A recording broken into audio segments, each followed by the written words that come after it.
Dans le calme des premières heures de la nuit, lorsque le monde semble endormi, il existe une heure que beaucoup redoutent, 3 heures du matin.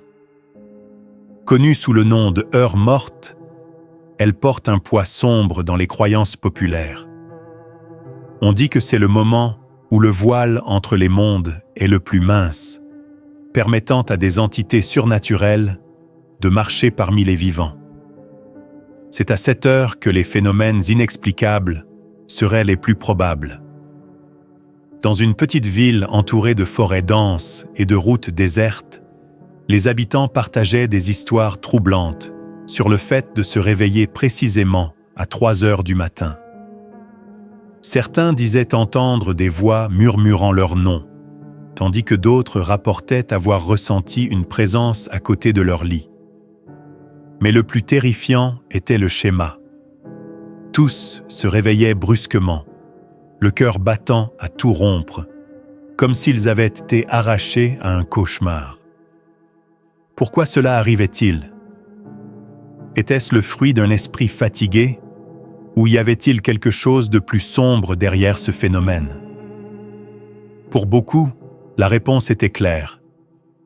3 heures du matin n'était pas une heure ordinaire. C'était une invitation à quelque chose que personne ne devrait accepter.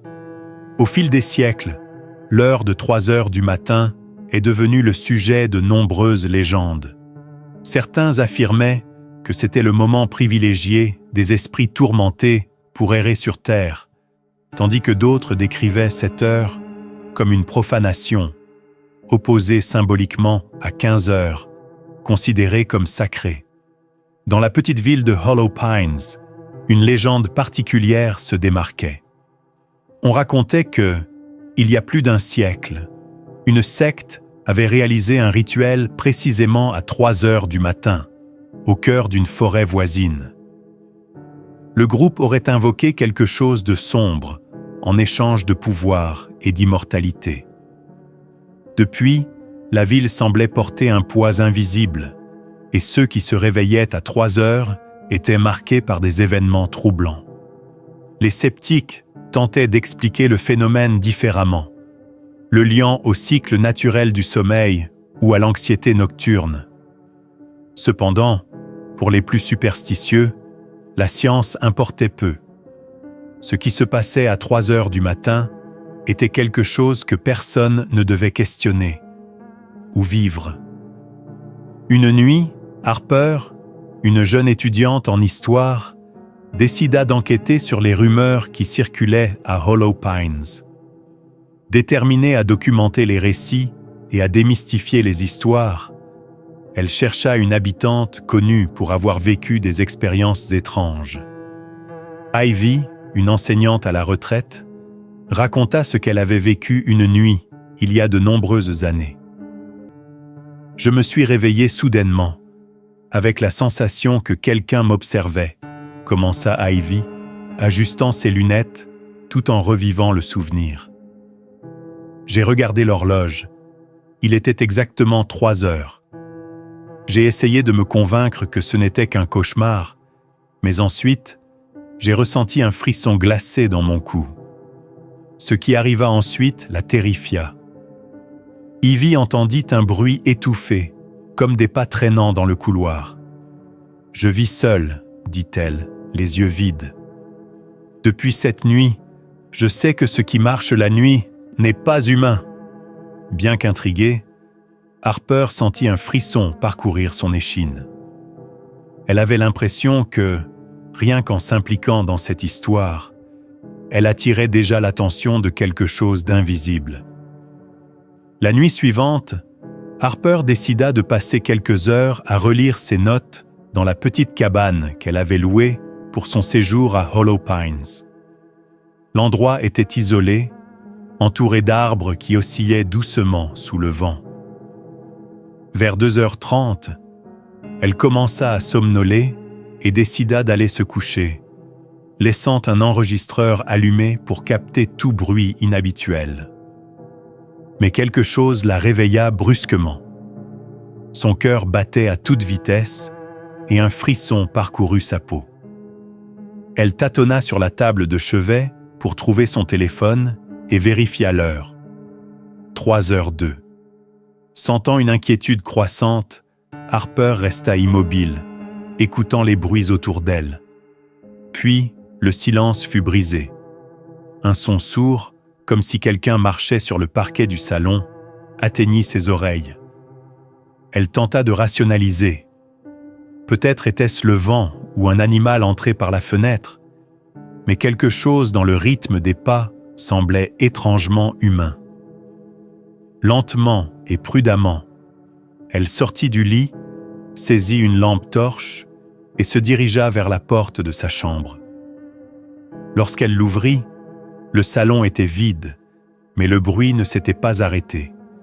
Il semblait désormais provenir du couloir menant à l'entrée de la cabane. La peur commençait à l'envahir, mais Harper savait qu'elle devait découvrir ce qui se passait. « Si j'ignore cela, ce sera pire », murmura-t-elle pour elle-même. Pourtant, lorsqu'elle atteignit la fin du couloir, elle trouva la porte d'entrée entr'ouverte. La porte n'était jamais laissée déverrouiller. Harper en était certaine. Elle vérifiait toujours 2 fois avant de se coucher. Mais là, elle était ouverte, la serrure intacte, oscillant légèrement sous la brise glaciale. Dehors, l'obscurité semblait plus dense que d'habitude, comme si la forêt avait absorbé toute la lumière du monde. Poussée par une impulsion étrange, Harper fit un pas dehors. Il n'y avait aucun bruit, sauf le doux bruissement des feuilles. En éclairant le sol avec sa lampe torche, elle remarqua quelque chose qui l'intrigua. Des marques dans la terre, comme si quelqu'un avait traîné ses pieds envers la forêt. Les traces s'arrêtaient brusquement près d'un grand arbre où quelque chose semblait enterré.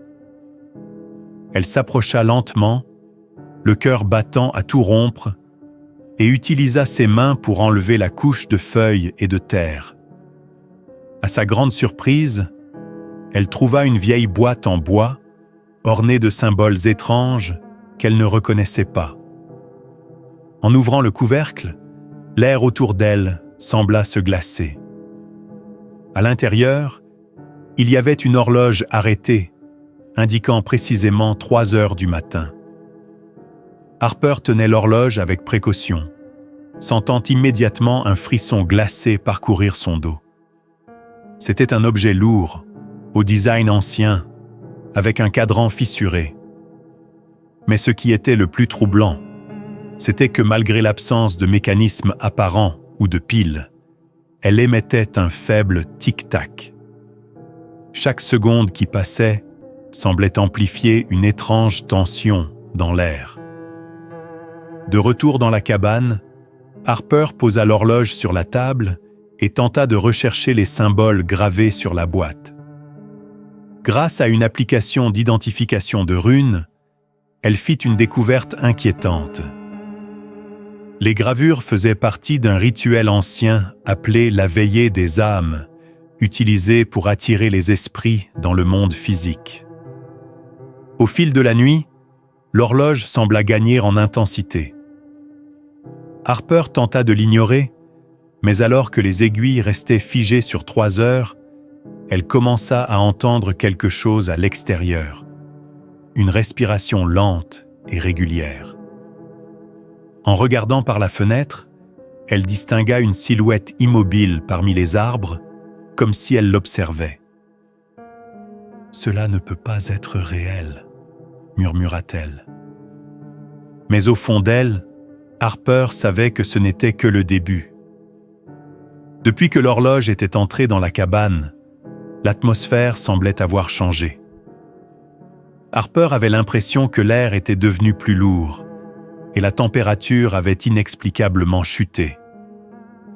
Bien qu'elle essayât de se concentrer sur le mystère de l'objet, son esprit semblait de plus en plus distrait, comme si une force invisible cherchait à l'égarer. Cette nuit-là, les phénomènes s'intensifièrent. Le tic-tac de l'horloge, auparavant à peine audible, résonnait maintenant dans toute la maison, même lorsque Harper la dissimulait dans un tiroir ou la recouvrait d'un linge. Mais ce fut pire lorsqu'elle ferma les yeux.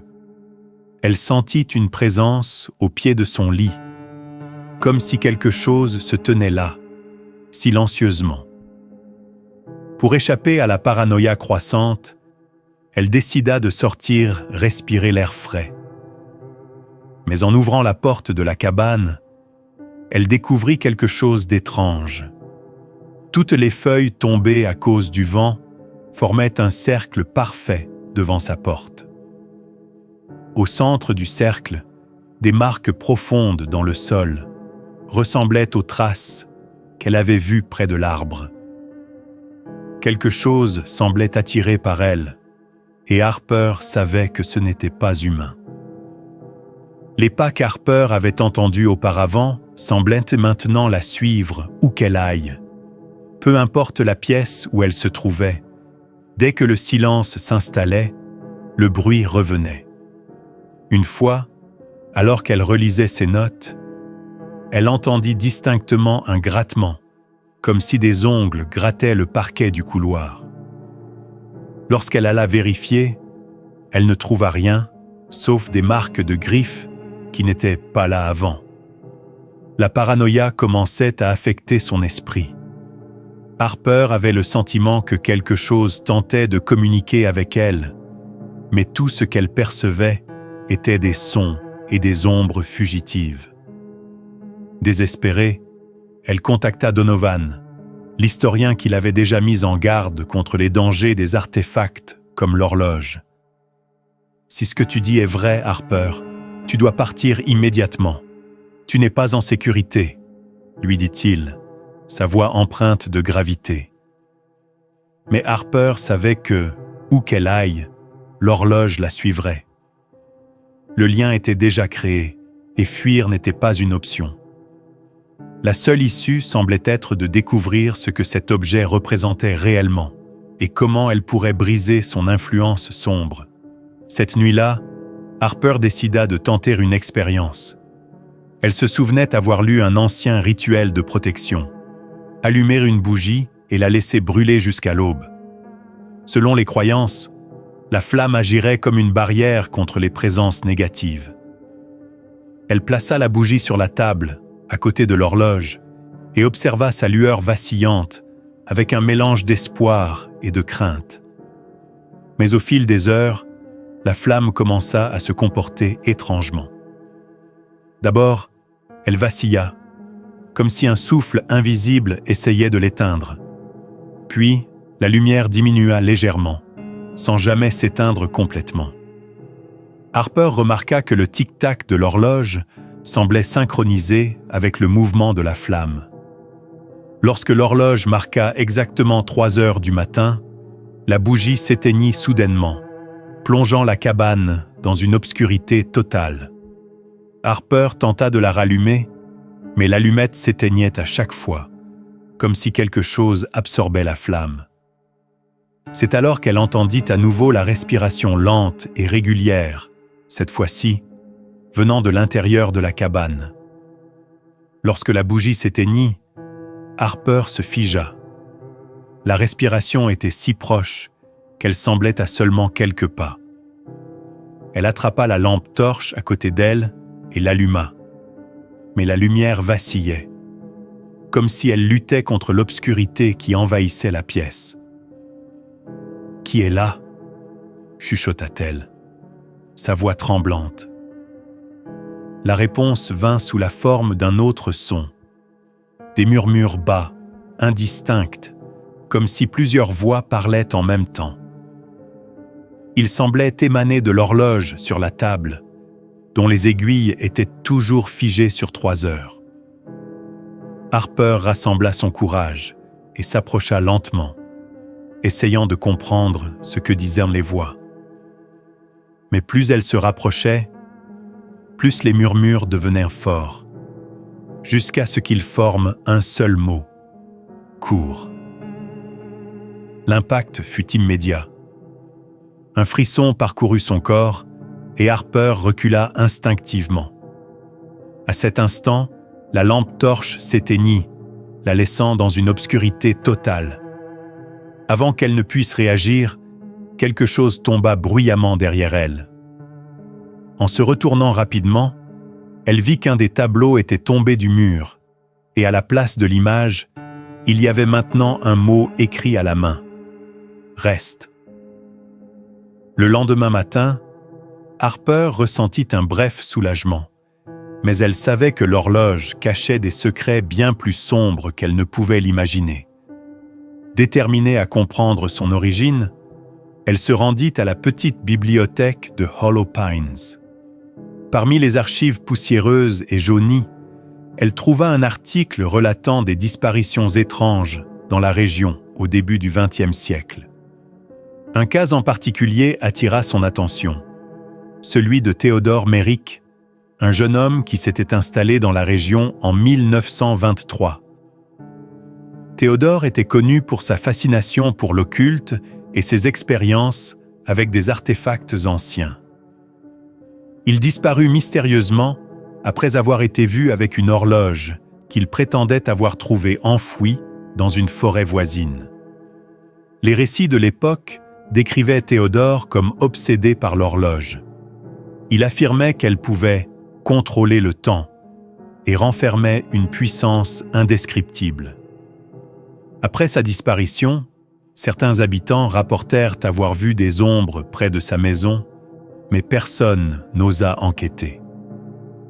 Le seul indice restant était la mention d'un journal que Theodore tenait et qui, selon la rumeur, se trouvait encore chez ses derniers proches vivants.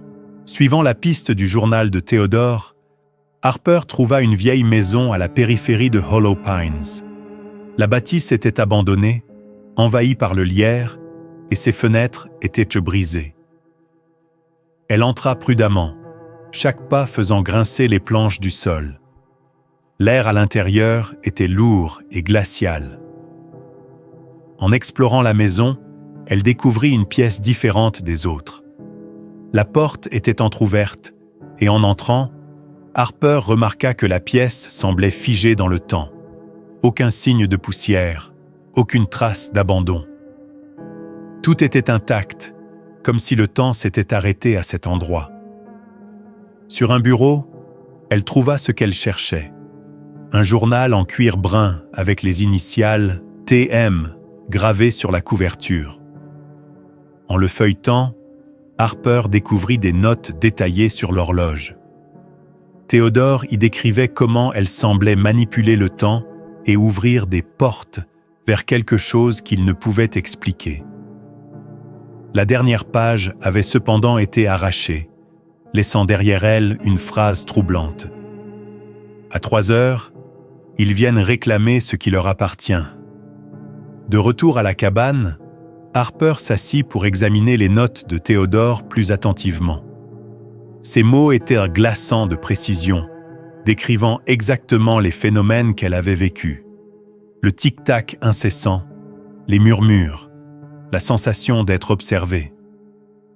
Theodore décrivait l'horloge comme un conduit, un artefact connectant ce monde à un autre.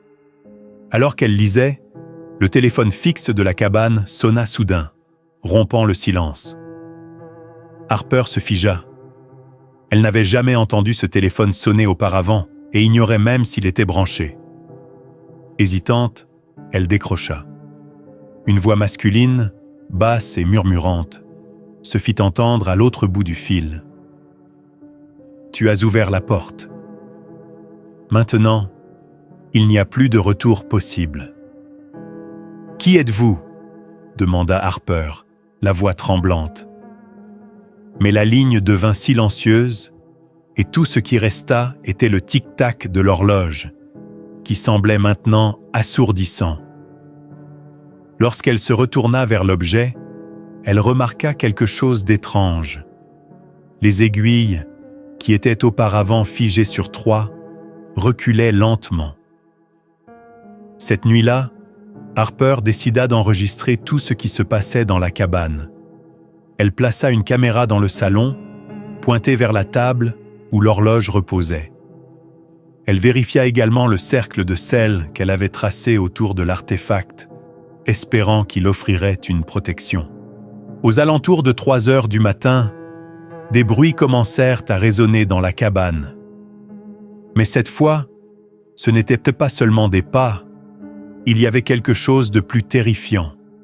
Un grattement constant, comme des griffes raclant le sol et les murs, semblait provenir de toutes les directions. Harper resta immobile dans son lit, retenant son souffle, jusqu'à ce que le bruit s'arrête brusquement. Elle attrapa sa lampe torche et ouvrit lentement la porte de sa chambre. Ce qu'elle vit dans le couloir la fit reculer. De longues ombres mouvantes dansaient sur les murs, bien qu'aucune source de lumière n'aurait pu les projeter. Elles semblèrent se déplacer intentionnellement, convergeant vers le salon, là où se trouvait l'horloge. Harper ne put bouger. Elle resta figée, observant les ombres disparaître une à une, laissant derrière elle un tic-tac de plus en plus oppressant. À l'aube, Harper examina les enregistrements de la caméra. Ce qu'elle vit la laissa sans voix. À exactement 3 heures, le salon fut plongé dans une obscurité totale, comme si la lumière de la lune avait été aspirée. Puis, une silhouette commença à se former. Un corps indistinct, composé d'ombres qui se fusionnaient. La figure se pencha sur l'horloge, comme pour lui murmurer quelque chose d'inaudible, avant de disparaître aussi soudainement qu'elle était apparue. Le sentiment d'urgence en Harper grandit. Elle savait que l'horloge devait être détruite, mais un détail dans les notes de Théodore la fit hésiter. Il avait écrit clairement que tenter de rompre le lien sans le bon rituel ne ferait qu'empirer les choses. Avec cet avertissement en tête, Harper décida de demander l'aide de Donovan en personne. Portant l'horloge dans son sac à dos, Harper quitta la cabane. Mais le sentiment d'être suivie ne la quittait pas. Chaque pas semblait plus lourd, et lorsqu'elle se retourna brièvement, elle aperçut au loin une ombre immobile, plantée sur la route, silencieuse. Lorsque Harper arriva chez Donovan, il l'attendait déjà. À la vue de l'horloge, son visage s'assombrit. « Je n'aurais jamais pensé voir cet objet de mes propres yeux », murmura-t-il en l'examinant attentivement. Donovan expliqua que l'horloge n'était pas qu'un simple artefact. C'était une ancre, un pont entre ce monde et un autre. Il ouvrit un vieux livre de rituels et montra à Harper un dessin, un grand miroir entouré de bougies. Le miroir, expliqua-t-il, agirait comme un sceau pour piéger les entités et les renvoyer à leur dimension d'origine. « Tu dois utiliser le miroir comme point focal », précisa Donovan. « Mais sois prudente. En essayant de fermer la porte, tu appelleras tout ce qui l'a traversé. » Malgré ses doutes, Harper accepta. Donovan lui confia un miroir ancien et des instructions détaillées pour le rituel. Avec un poids sur le cœur, Harper retourna à la cabane, sachant que la nuit à venir serait décisive. De retour dans la cabane, Harper commença les préparatifs.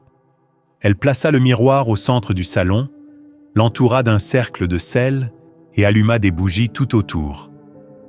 Ensuite, elle traça soigneusement des symboles sur le sol avec une craie, en reproduisant ceux qu'elle avait vus dans les notes de Théodore. L'horloge, posée au centre du cercle, semblait plus menaçante que jamais. Son tic-tac résonnait comme un battement de cœur, et Harper avait l'impression que le temps autour d'elle ralentissait.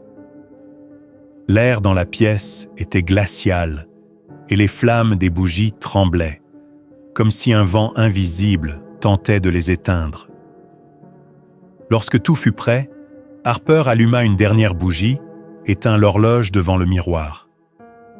Tandis qu'elle récitait les paroles du rituel, les ombres dans la pièce commencèrent à bouger, se tordant sur les murs.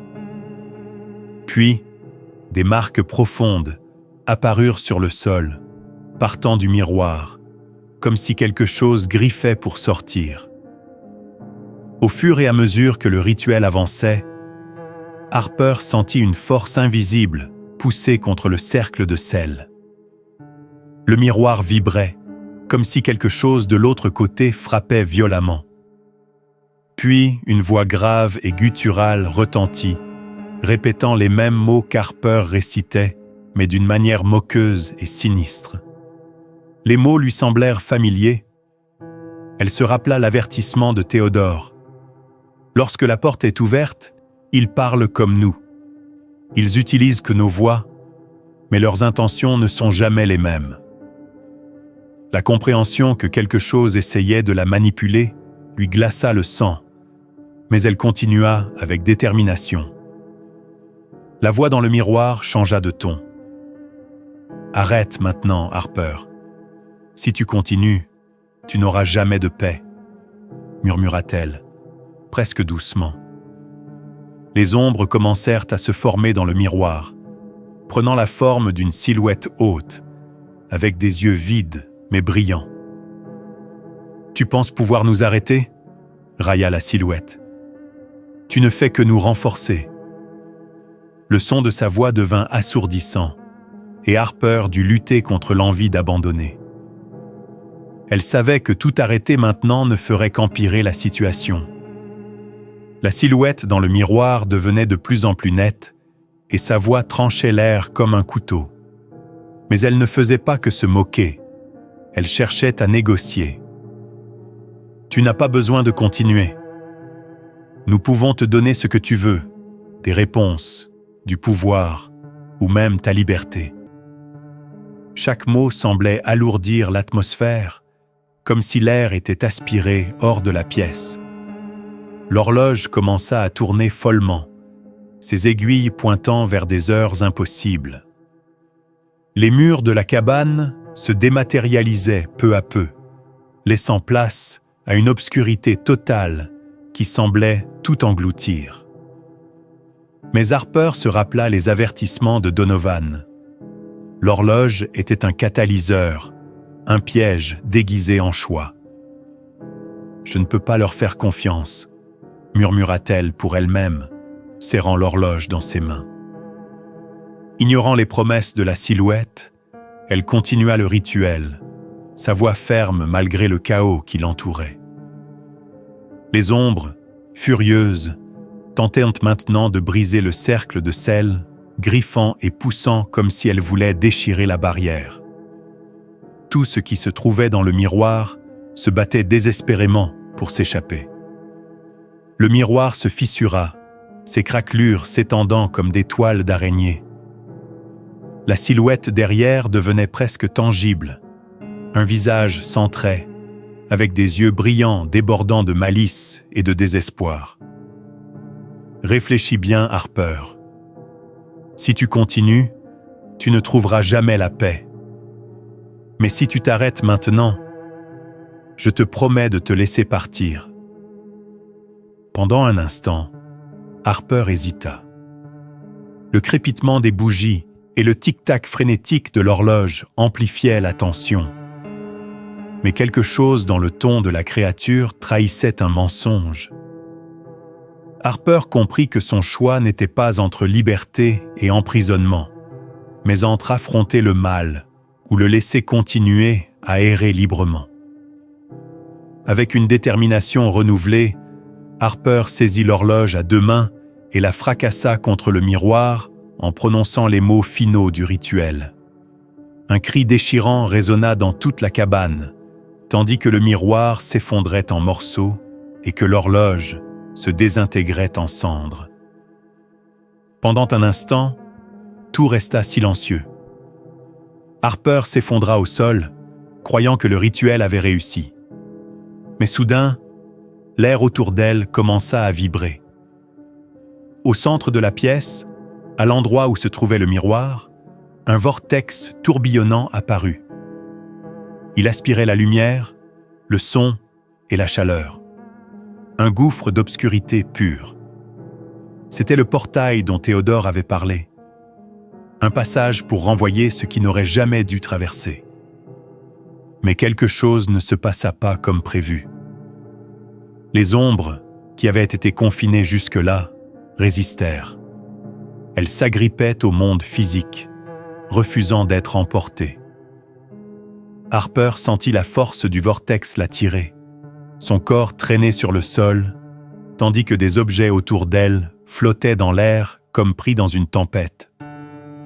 S'agrippant désespérément à une poutre du sol, Harper répéta les paroles finales du rituel, sa voix tremblant mais déterminée.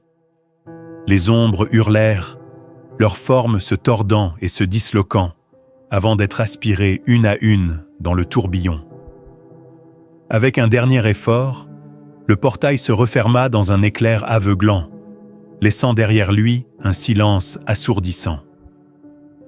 Quand Harper ouvrit les yeux, la cabane semblait intacte. L'horloge avait disparu, les ombres s'étaient volatilisées et le tic-tac obsédant s'était enfin tu. Pourtant, une partie d'elle savait que quelque chose n'était pas totalement réglé. Bien que le portail soit fermé, Harper ne parvenait pas à se sentir en sécurité.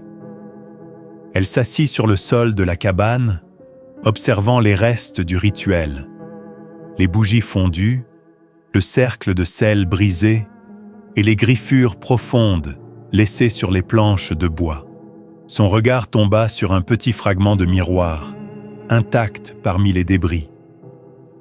En s'approchant, elle vit son propre reflet, mais quelque chose n'allait pas.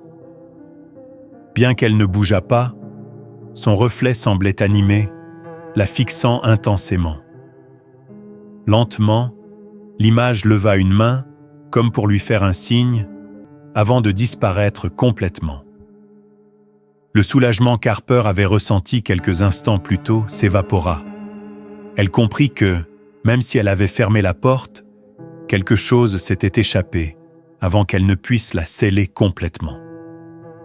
Le rituel était terminé, mais ses conséquences venaient à peine de commencer. Dans les jours qui suivirent, Harper tenta de reprendre une vie normale. Elle quitta la cabane et retourna en ville, mais l'impression d'être constamment observée ne la quittait pas. Les nuits devinrent insupportables. À chaque fois, elle se réveillait en sueur, et toujours à la même heure, 3 heures du matin. Ses proches commencèrent à remarquer des changements.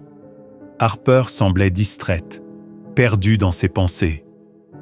Parfois, elle se réveillait avec des griffures sur les bras ou dans le dos, comme si des mains invisibles l'avaient touchée pendant son sommeil.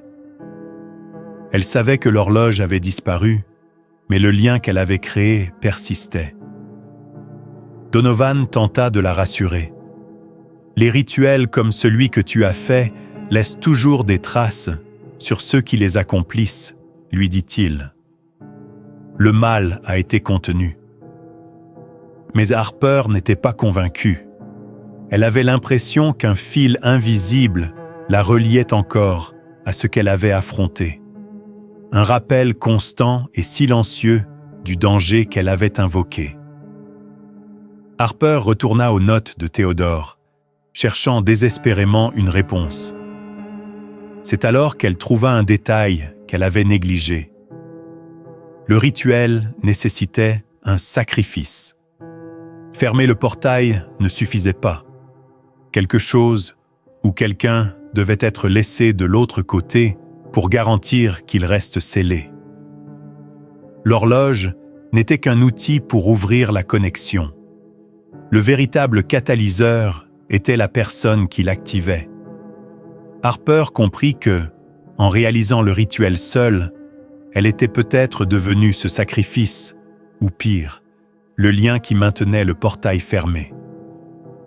En lisant les derniers mots de Théodore, un frisson glacé lui parcourut le dos. Si le lien n'est pas sacrifié, il errera entre les mondes, un reflet de lui-même, piégé des deux côtés. Une vérité terrifiante s'imposa à elle. Elle n'avait pas achevé le rituel. Elle en faisait désormais partie. Cette nuit-là, Harper ne put trouver le sommeil. Chaque bruit semblait amplifié, chaque ombre sur les murs semblait s'étirer et se mouvoir. Lorsqu'elle ouvrit les yeux, son téléphone affichait précisément 3 heures du matin. Elle se réveilla en sursaut, comme si quelque chose l'avait tirée de ses rêves. La pièce était glaciale et le silence semblait surnaturel. En regardant autour d'elle, Harper remarqua un fragment de miroir resté intact sur le sol. En s'approchant, elle vit son reflet qui la regardait fixement. Mais l'image ne bougeait pas en même temps qu'elle. À ce moment-là, Harper comprit que le rituel l'avait marqué à jamais. Se réveiller à 3 heures du matin n'était pas une coïncidence. C'était un rappel que le voile entre les mondes restait fragile et qu'elle était piégée entre eux. Cette nuit-là, son reflet lui sourit une dernière fois avant de disparaître, la laissant seule avec la certitude glaçante que la véritable horreur de 3 heures du matin n'était pas ce que l'on voyait, mais ce qui venait de l'autre côté.